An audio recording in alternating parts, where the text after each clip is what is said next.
ꯃꯌꯥꯝꯕꯨ ꯆꯦꯅꯦꯜ ꯑꯁꯤꯒꯤ ꯃꯥꯏꯀꯩꯗꯒꯤ ꯇꯔꯥꯝꯅ ꯑꯣꯛꯆꯔꯤ꯫ ꯉꯁꯤ ꯃꯌꯥꯝꯒꯤꯗꯃꯛꯇ ꯅꯨꯡꯉꯥꯏꯔꯕ ꯐꯨꯡꯒꯥ ꯋꯥꯔꯤ ꯑꯃ ꯄꯨꯗꯨꯅ ꯂꯥꯛꯆꯔꯤ꯫ ꯋꯥꯔꯤ ꯑꯁꯤꯕꯨ ꯏꯕꯤꯔꯛꯄꯅ ꯅꯨꯡꯁꯤ ꯍꯥꯎꯕꯤꯖꯝ꯫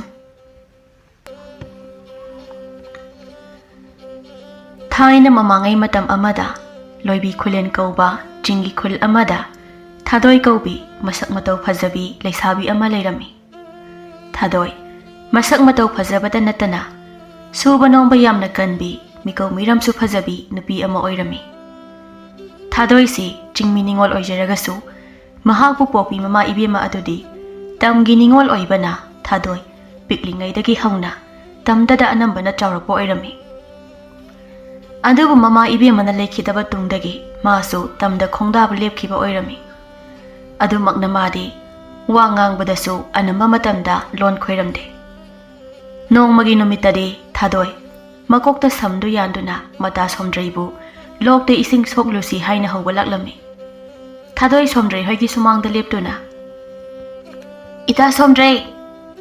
ꯏꯇꯥ ꯁꯣꯝꯗ꯭ꯔꯩ!"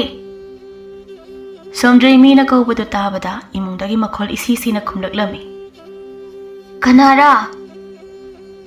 ꯊꯥꯗꯣꯏ ꯁꯣꯝꯗ꯭ꯔꯩꯒꯤ ꯋꯥꯗꯨ ꯇꯥꯕꯗ ꯈꯣꯟꯖꯦꯜ ꯀꯜꯂꯞꯅ "ꯏꯇꯥ, ꯑꯩ ꯊꯥꯗꯣꯏꯅꯦ, ꯏꯁꯤꯡ ꯁꯣꯛꯄ ꯆꯠꯂꯨꯁꯤ ꯍꯥꯏꯕ ꯂꯥꯛꯄꯅꯦ." ꯁꯣꯝꯗ꯭ꯔꯩ ꯊꯥꯗꯣꯏꯒꯤ ꯋꯥꯗꯨ ꯇꯥꯕꯗ ꯃꯁꯥꯗꯨ ꯉꯝꯗ ꯇꯞꯅ ꯏꯃꯨꯡꯗꯒꯤ ꯊꯣꯛꯂꯛꯂꯝꯃꯤ꯫ ꯑꯗꯨꯒ ꯃꯈꯣꯜꯗꯨ ꯏꯁꯤꯁꯤꯅ "ꯏꯇꯥ, ꯏꯇꯥ, ꯅꯪꯕꯨ ꯀꯩꯗꯧꯔꯕꯒꯦ? ꯅꯈꯣꯜꯒꯗꯣ ꯏꯁꯤ ꯁꯤꯔꯤꯕꯗꯨꯅ?" "ꯏꯇꯥ, ꯑꯩ ꯏꯁꯥꯁꯦ ꯅꯥꯄꯤꯔꯦꯅꯦ, ꯑꯩ ꯂꯧꯇ ꯆꯠꯄꯗꯣ ꯉꯝꯂꯣꯏꯅꯦ." "ꯏꯇꯥ, ꯅꯁꯥ ꯅꯨꯡꯉꯥꯏꯇ꯭ꯔꯒꯗꯤ ꯄꯣꯊꯥꯍꯧꯔꯣ, ꯑꯩ ꯏꯇꯣꯝꯇ ꯑꯗꯨꯝ ꯆꯠꯂꯒꯦ." "ꯏꯇꯥ, ꯅꯪ ꯁꯥꯎꯕꯤꯒꯅꯨꯀꯣ, ꯑꯩ ꯉꯁꯤꯗꯤ ꯏꯁꯥꯁꯦ ꯌꯥꯝꯅ ꯉꯝꯗꯕꯒꯤꯅꯦ." "ꯏꯇꯥ, ꯉꯝꯗꯕꯕꯨ ꯀꯔꯤꯒꯤ ꯁꯥꯎꯗꯣꯏꯅꯣ? ꯑꯩ ꯆꯠꯂꯦ ꯏꯇꯥ."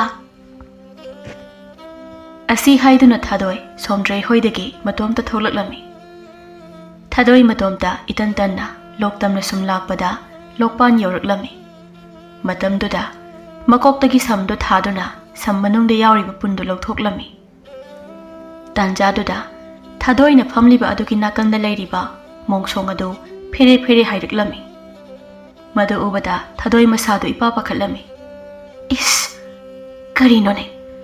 ꯅꯥꯄꯤꯁꯤꯡ ꯑꯁꯤꯅ ꯐꯦꯔꯦ ꯐꯦꯔꯦ ꯍꯥꯏꯔꯤꯕ ꯑꯁꯤꯅ? ꯑꯩꯕꯨ ꯆꯪꯁꯤꯜꯂꯒ ꯌꯦꯡꯂꯨꯕꯅ ꯐꯒꯗ꯭ꯔꯅꯦ?" ꯑꯁꯤ ꯈꯟꯅ ꯊꯥꯗꯣꯏ ꯑꯗꯣ ꯃꯣꯡꯁꯣꯡ ꯃꯔꯛ ꯑꯗꯨꯗ ꯇꯞꯅ ꯆꯪꯁꯤꯜꯂꯒ ꯃꯇꯝꯗꯨꯗ ꯅꯥꯄꯤꯗꯣ ꯇꯞꯅ ꯍꯥꯏꯗꯣꯛꯂꯒ ꯌꯦꯡꯂꯨꯕ ꯃꯇꯝꯗ ꯆꯥꯎꯔꯕ ꯂꯥꯏꯔꯦꯟ ꯑꯃꯅ ꯅꯥꯄꯤ ꯃꯔꯛꯇ ꯃꯃꯩ ꯐꯦꯔꯦ ꯐꯦꯔꯦ ꯍꯥꯏꯗꯨꯅ ꯂꯩꯔꯤꯕ ꯑꯗꯨ ꯎꯕꯗ ꯊꯥꯗꯣꯏ ꯑꯗꯣ ꯈꯪꯄ꯭ꯔꯦꯛ ꯈꯪꯂꯝꯃꯤ꯫ "ꯏꯁ, ꯀꯩꯅꯣ ꯑꯩꯅ ꯎꯔꯤꯕ ꯑꯁꯤꯕꯨ? ꯃꯐꯝꯁꯤꯗ ꯀꯨꯏꯅ ꯂꯩꯕ ꯌꯥꯗꯦ, ꯑꯩ ꯆꯠꯂꯒꯦ." ꯑꯁꯤ ꯈꯟꯅ ꯊꯥꯗꯣꯏ ꯃꯐꯝ ꯑꯗꯨꯗꯒꯤ ꯃꯅꯤꯡ ꯍꯟꯗꯨꯅ ꯊꯣꯛꯂꯛꯂꯒ ꯄꯨꯟꯗꯨ ꯁꯝ ꯃꯅꯨꯡꯗ ꯍꯥꯞꯂꯒ ꯃꯐꯝ ꯑꯗꯨꯗꯒꯤ ꯆꯦꯟꯊꯣꯛꯈꯤꯔꯝꯃꯤ꯫ ꯊꯥꯗꯣꯏꯅ ꯁꯝꯗꯣ ꯃꯈꯨꯠꯅ ꯄꯥꯏꯗꯨꯅ ꯇꯍꯥ ꯆꯦꯜꯂꯛꯄꯗꯨ ꯎꯕꯗ ꯃꯈꯣꯏꯒꯤ ꯈꯨꯜ ꯑꯗꯨꯒꯤ ꯑꯍꯜ ꯑꯃꯅ ꯏꯉꯛꯅ ꯍꯪꯂꯛꯂꯝꯃꯤ꯫ "ꯍꯦ, ꯏꯕꯦꯝꯃ, ꯏꯁꯤꯡ ꯁꯣꯛꯄ ꯆꯠꯄꯤꯔꯒ ꯏꯁꯤꯡꯗꯤ ꯁꯣꯛꯇ, ꯀꯔꯤꯔꯥ ꯁꯝꯇ ꯌꯥꯟꯗꯨꯅ ꯆꯦꯜꯂꯛꯄꯗꯤ? ꯀꯅꯥꯅ ꯇꯥꯟꯅꯕꯤꯔꯛꯄ꯭ꯔꯅꯦ?" ꯊꯥꯗꯣꯏ ꯑꯍꯜ ꯑꯗꯨꯒꯤ ꯋꯥꯗꯨ ꯇꯥꯕꯗ ꯁꯣꯔ ꯊꯕꯦꯠ ꯍꯣꯟꯗꯨꯅ ꯃꯔꯣꯟ ꯃꯔꯤ ꯁꯦꯡꯗꯅ ꯍꯥꯏꯔꯛꯂꯝꯃꯤ꯫ "ꯏꯄꯥ, ꯑꯥꯗ ꯑꯆꯧꯕ..." ꯑꯁꯤ ꯍꯥꯏꯗꯨꯅ ꯊꯥꯗꯣꯏ ꯃꯁꯥꯗꯣ ꯄꯥꯈꯠꯃꯟꯕꯒꯤ ꯋꯥ ꯉꯥꯡꯕ ꯉꯝꯗ ꯃꯈꯨꯠꯇꯨꯅ ꯑꯆꯧꯕ ꯂꯥꯏꯔꯦꯜ ꯑꯃ ꯂꯩꯍꯧꯏ ꯍꯥꯏꯅ ꯇꯝꯂꯝꯃꯤ꯫ ꯑꯗꯨꯕꯨ ꯃꯍꯥꯛꯅ ꯇꯝꯂꯤꯕ ꯑꯗꯨ ꯑꯍꯜ ꯑꯗꯨꯅꯗꯤ ꯂꯧꯁꯤꯟꯕ ꯉꯝꯂꯝꯗꯦ꯫ "ꯀꯔꯤꯔꯅꯦ ꯅꯪꯅ ꯅꯈꯨꯠ ꯅꯁꯥꯗꯣ ꯄꯪꯀꯣꯠꯇ ꯀꯣꯠꯄꯗꯤ? ꯑꯗꯨ ꯑꯩ ꯀꯔꯤꯔ ꯈꯪꯗꯦꯅꯦ." "ꯏꯄꯥ, ꯂꯣꯛꯄꯥꯟꯗ ꯑꯆꯧꯕ..." ꯑꯁꯤ ꯍꯥꯏꯗꯨꯅ ꯊꯥꯗꯣꯏ ꯑꯗꯣ ꯄꯥꯈꯠꯄ ꯑꯗꯨ ꯐꯥꯊꯗꯨꯅ ꯋꯥ ꯃꯈꯥ ꯇꯥꯒꯦ ꯇꯧꯔꯝꯃꯤ꯫ ꯑꯗꯨꯕꯨ ꯃꯥꯒꯤ ꯃꯇꯧ ꯑꯗꯨꯗ ꯑꯍꯜ ꯑꯗꯨ ꯃꯀꯣꯛ ꯉꯥꯎꯗꯨꯅ "ꯇꯣꯛꯑꯣ ꯌꯥꯔꯦꯅꯦ, ꯑꯩ ꯀꯔꯤ ꯑꯃꯠꯇ ꯈꯪꯗ꯭ꯔꯦꯅꯦ, ꯀꯔꯤꯔ ꯈꯪꯗꯦꯅꯦ, ꯃꯈꯨꯠ ꯃꯁꯥꯁꯦ ꯄꯪꯀꯣꯠꯇ ꯀꯣꯠꯂꯦꯕ." ꯑꯁꯤ ꯍꯥꯏꯗꯨꯅ ꯑꯍꯜ ꯑꯗꯨ ꯁꯥꯎꯅ ꯆꯠꯈꯤꯔꯝꯃꯤ꯫ ꯊꯥꯗꯣꯏꯁꯨ ꯎꯄꯥꯏ ꯂꯩꯇ ꯇꯞꯅ ꯁꯣꯔ ꯍꯣꯟꯗꯣꯛꯆꯔꯝꯃꯤ꯫ "ꯑꯩꯅꯗꯤ ꯂꯣꯛꯄꯥꯟꯗ ꯑꯆꯧꯕ ꯂꯥꯏꯔꯦꯟ ꯑꯃ ꯂꯩꯍꯧꯔꯦ ꯍꯥꯏꯒꯦ ꯇꯧꯕꯅꯦ, ꯑꯗꯨꯕꯨ ꯑꯩꯅ ꯍꯥꯏꯕ ꯇꯥꯗꯅ ꯆꯠꯈ꯭ꯔꯦꯗꯣ." Asi haiduna thadoi ado upai leita mayum lomda samdu yanduna hankirami. Thadoi na taha lakpadu ubada mapa panthau khulakpa samsokna ingagakna. Oi, ijanupi, krikira, ising soktana halakpade. Ipa, lokpanda, Lairel achauba ama lehawi. Maduda kidana, ising soktana halaklabani ipa. Kari, aseng parane. Tudi khunja khara khomdaba yadene. Mafamdo apada tauni. Ipa, lokpangi asongma napi maraktani. Asi haiduna thadoi mapa panthau khulakpada Lairel achauba aduna lehauba mafam adu taklami. Khulakpa samsoksu thadoi da onsilaga. Ai janapi, apa mi khara khomke ko. Nang yumta lengtana leiramuko. Asi haiduna khulakpa samsok khulgi naha khara khomduna lokpanda laklami. Khulgi naha amana. Ipa, Lairel lay haibatu katom to ibrane. Isa sa. Icha nupi na taglakpa tu diko. Asigi asongba asi soitana oikani. Thangamna. Mayam, asida janglaga hekta yengshine. Samsokna. Ai naha sa ngai khone. Hekta jangkhino ne. Napi singsi hana haidat khishine. Mathilna. Ipan haipa asina phokani ne. Napi singse han haidat khishine. Haiduna. Naha ahum mari ado jabun oina tasalaga. Hawriba napi sing ado haidoklaga. Lairel do leibra haina yengba matamdadi karisu leiba uramde. Samsokna. Asidi kashu leitena. Thangamna. Ipa, kashu leitabada ipa na ikhoibu yamna wahallene. Icha sa. Noi shaupi kanune. Icha napi na diko asida Lairel lehawi haina tampi banine.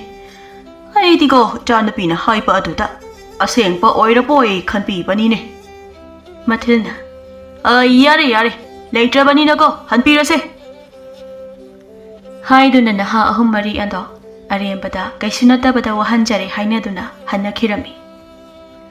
Khulakpa samsoksu naha ahum mari adugi mamangda ikaiba poklami. Aduna mayumda sauna laktuna sumangda lepna imungda onsilaga khonjan kalapna kauraklami. Ai janapi, nang mapanda yamna thuna thokpirone.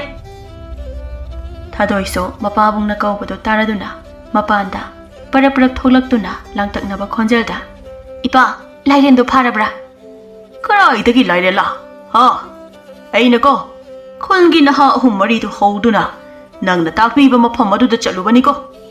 Adugadi karisu leitabani ne. Haina naha singdugi mamangda ko yamna ikaibani. Kaino hairibasibo. Lairel adubo aduk thuna mafamdu thadoktuna chalamkadrane. Matungdadi ko. Adum na ibu ikainaba sinkanune. Hairamduna samsok ado sauna imungda changkhirami. Thadoi mapabungna sauraga changkhiba aduda mapungning ado inung nungaitana. Ainadi asengba haijabani. Andubu moinadi tausinnaba sanaba oina khankraba. Asi khana thadoi mapabung amade khonja miyamna Mabulana khanba adu nungaijaramde. Asomdana thadoigi mama ibema mahaki mapam oiriba loijing khul ado turei irei ana aye misi mina toina thoklami. Tauriba matau aduda khuldugi matil tongba ahan kharana naha ani ahunga wari sanarami. Khambana. Aikhoi khulse handakti mawng mai dawdoiko. Tombana. Hoine. Aikhoi so adumna hainaramni bani. Aikhoi na chahi humpu hena leirakpasi asumna tawba amukta phawu yaukidri. Thambawna. Ipan. Khulsina sum haina sum tawraga leirabadi aikhoi leigadawbabu kibu kisilakledai ipan. Chawfanna. Hai. Naha noina fawba kirasinadi nupi angangdi kari oiramne. Masigi warisi nupi angang tahanba yaba nateko. Khambana. Adubu khura. Aikhoi asumai sum hainaraga leibana yadawribro. Maiba maibira kaino tanabana faroidra. Tombana. Hoine. Nangna hairibadu yamna phaba wani. Hanaba amukta adumna khallude. Kanade maya.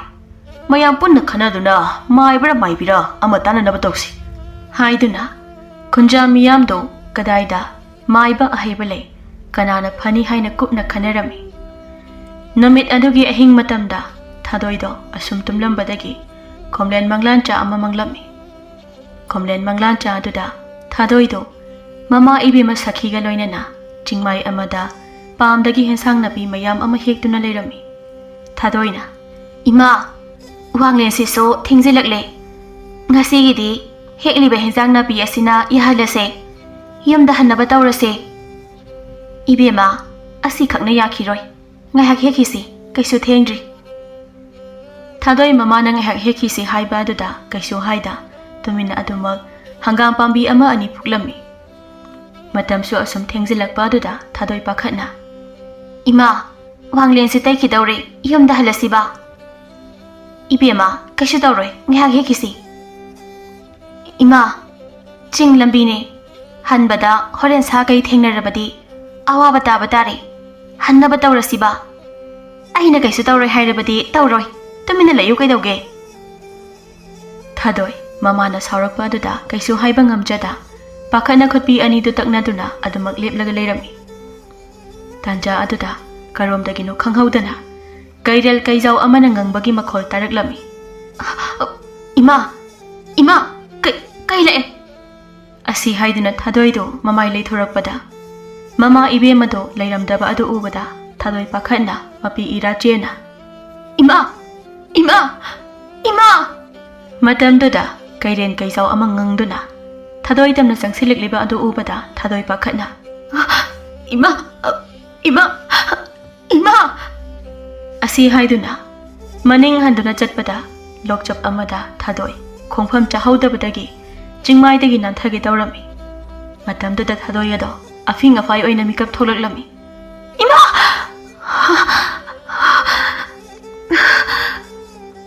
haiduna thadoi taibang phauna mamabu kauduna mikap tholakpada masado sor sangna honduna komlen manglancha oiram ledana aide taibang oiraboi khaluredana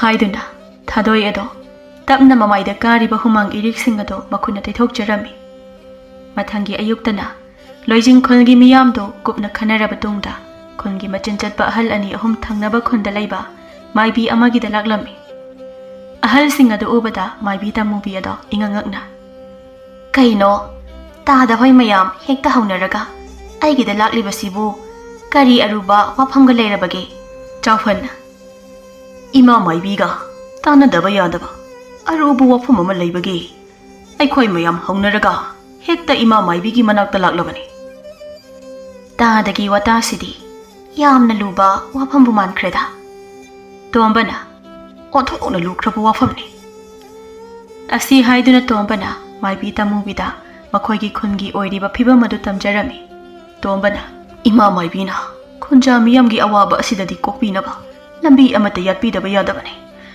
mayamse wanabana phelawrabani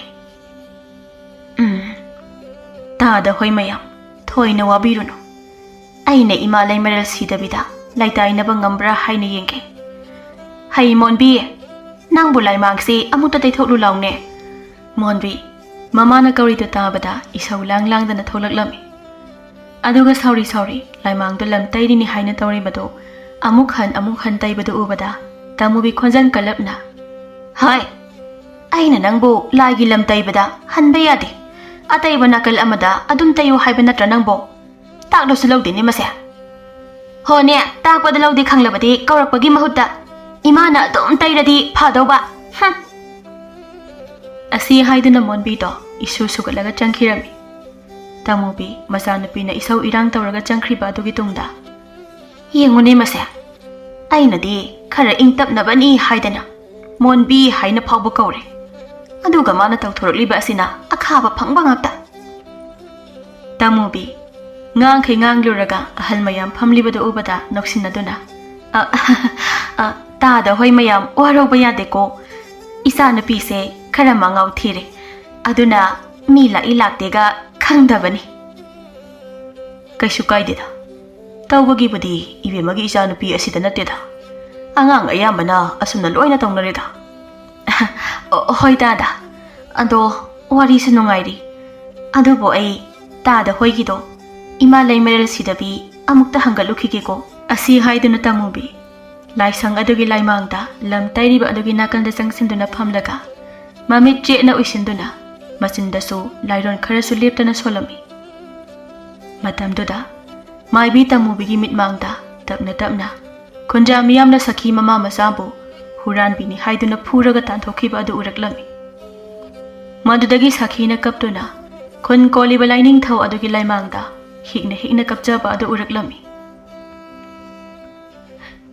Pakhangba ipa namom na landaba magta oirabadi ngasi namom na pangliba awaba ase Kunja miyamgi maphamda Lem na magphangba o henbiyu ko. Thadoina. Ima, kaplanu se. Tuo ba? Kanadi ima. Aikhoigi khunda handuna. Ipa khulakpaga nungai na leiraga loire. Karigi wari bano ima. Ibema. Ainadi napabungdo. Kunja miyamna. Aigi kungi mi laglaga. Tathitana na tawbi haiduna. Warauduna mafamba sida lakibani Andabu pumnamakse Makhoigi phatraba khojen thorang hakta oiramle Haujikti ai laluba aduna napahabungi mangda maise utpangamlaroi Ima karigi adamna hairibano Ipane imabu kaisulana khandabane ima Aina maphamsida laktuna leiribasisu Ipana imabu themlujo haina laklibani ima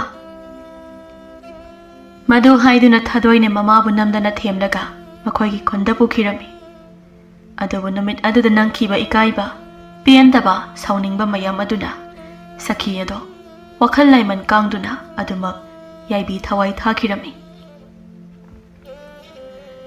Madugi matung ikoy-koydana kun koliba pakhangba ipana kunja sing adubu jamjaba mida maral season bagi cherak pirage khanna Tubi Lairel onduna khul adubu thadoklam thadoina leiriba loibi khulengi anakpada leiba loknung amada sathuptuna leikhirami Madudagi kun konba lai leitrabada khul ado turei irei awa anata ba horakpa oirami Maibi tamubido mamit tapna pangthoraktuna Sor sang na hondoklaga tapna hawgatuna ahal singna phamliba adomda laktuna phamtharaga asumna hairaklami Tada hoi mayam Tada hoigi khunda turei irei cheliba asigi maram haidringaida ai wahangkita hangjage Tombana Ima maibi hekta takbishi ai khoina khangba oirabadi haijage Tada atai natti Tada hoigi khunse Turei irei chendringagi mamangda kari thodok thokibage jingnadana hekta haibiyu Maibi tamubigi wadu tabada ahal singado wadi haida amana amada yengnaduna asum leirami upai leiroi khana zawfanna Ima maibi thodok amadi thoki haiduna zawfanna maibi tamubida sakhigi thodok adu tamlaklami Ima maibi thodok aduga Khunda turei irei cheliba asiga karida mari leinabage